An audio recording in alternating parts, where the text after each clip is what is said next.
Olá, queridos alunos dos terceiros anos, tudo bem com vocês? Estamos iniciando mais um encontro semanal, alunos dos terceiros, e nós vamos falar sobre o PET 2, semana 6. O que nós trazemos no PET 2, semana 6, queridos alunos? Nós sabemos muito bem que nós temos ouvido com frequência o termo ideologia, sobretudo envolvendo a política e também a educação. Essa palavra ela circulou tanto nos últimos tempos que virou até uma maneira de xingamento. A fulano é muito ideológico, doutrinação ideológica, fala ideológica, ideologia de governo, tá? Mas, na verdade, o significado mais comum de ideologia é um conjunto de ideias e valores que orientam nossas opiniões, pensamentos e ações, tá? Muitas vezes, alguns grupos em redes sociais, eles têm uma determinada ideologia e podem ser inseridos em chamadas bolhas.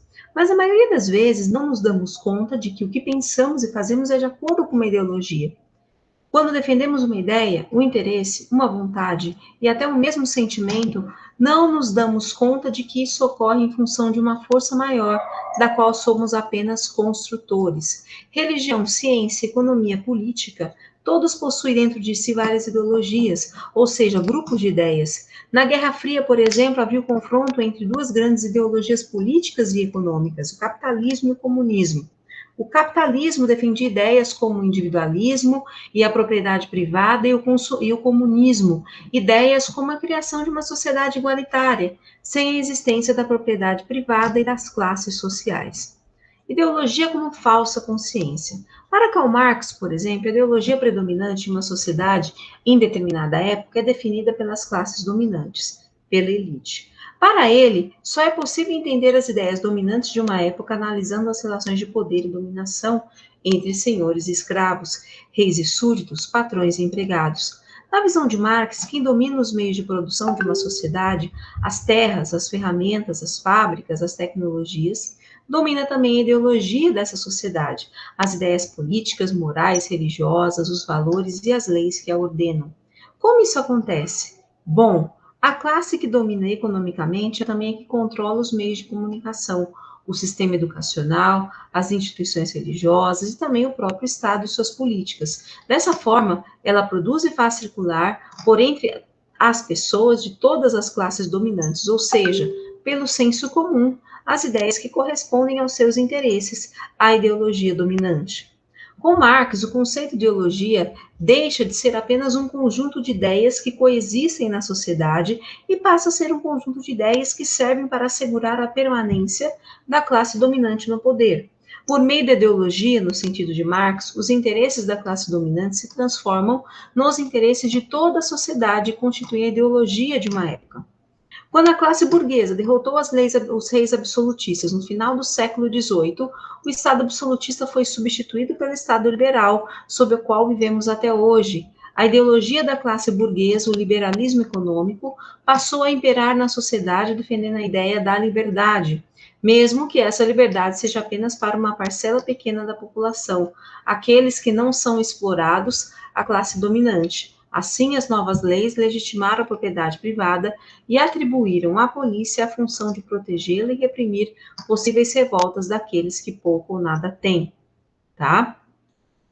E, portanto, a ideologia, na verdade, ela é uma visão do mundo, segundo Antônio Gramsci, tá? Esse pensador, ele foi influenciado por Marx e promoveu uma outra mudança na noção de ideologia, um acréscimo, na verdade.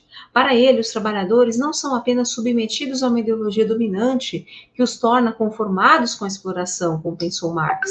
As classes dominadas também possuem um conjunto de ideias próprias que circulam no seu próprio grupo, fruto de sua própria experiência no mundo, a sua visão de mundo própria, ou seja, uma ideologia. Nesse sentido, as ideologias são visões de mundo compartilhadas dentro de um grupo social e faz parte da cultura desses grupos. Assim, no processo de dominação de uma classe por outra, não haveria apenas a imposição da ideologia dominante, mas a disputa sobre a influência ideológica e preponderante de um grupo ou classe, a influência de suas ideias sobre outros. A esse processo de dominação, que não acontece pelas armas, mas pela capacidade de convencimento, pelas ideologias, se dá o nome de hegemonia. Gramsci defendia a necessidade de tornar a visão de mundo de mundo da classe trabalhadora coerente e unificada, para que ela conseguisse disputar pela hegemonia da sociedade e promover a transformação social que atendesse seus interesses e necessidades.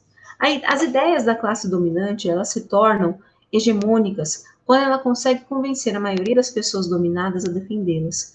Quando os meios de comunicação de massa, a famosa mídia, como a televisão, o rádio, os jornais, as redes sociais, são propriedade da classe dominante, isso a ajuda na disputa pela hegemonia que tende a nos convencer justamente por estar diariamente dentro de nossas casas.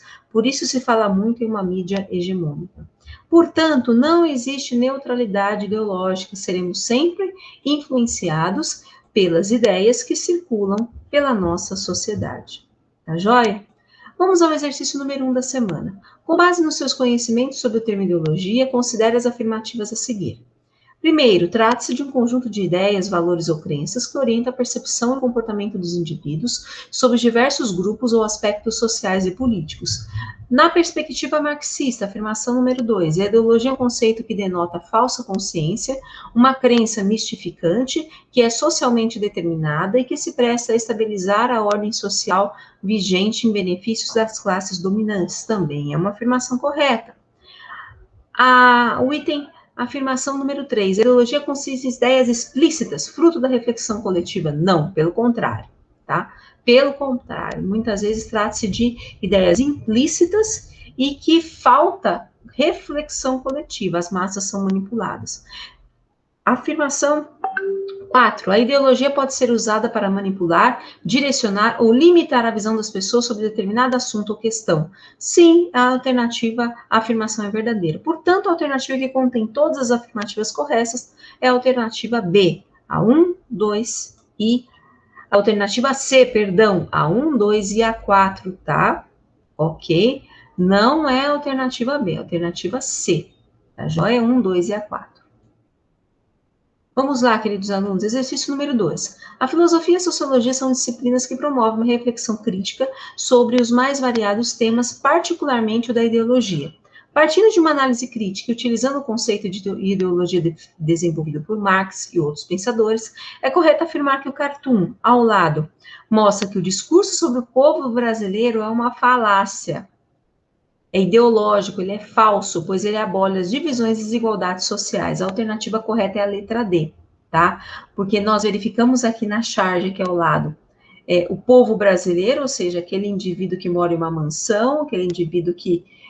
o povo brasileiro é aquele indivíduo que mora em uma periferia, tem poucas condições, e o povo brasileiro, aquele indivíduo aqueles indivíduos que muitas vezes têm menos condições ainda. Então, nós sabemos que a ideologia povo brasileiro, o discurso povo brasileiro é falso, é ideológico e justamente abole as divisões e as desigualdades sociais. Tá joia, queridos alunos? Bom, no nosso formulário tem também alguns exercícios. Na verdade, vai só retomar alguns conceitos explicados na unidade. Joia, queridos alunos? Um grande abraço a todos e bons estudos!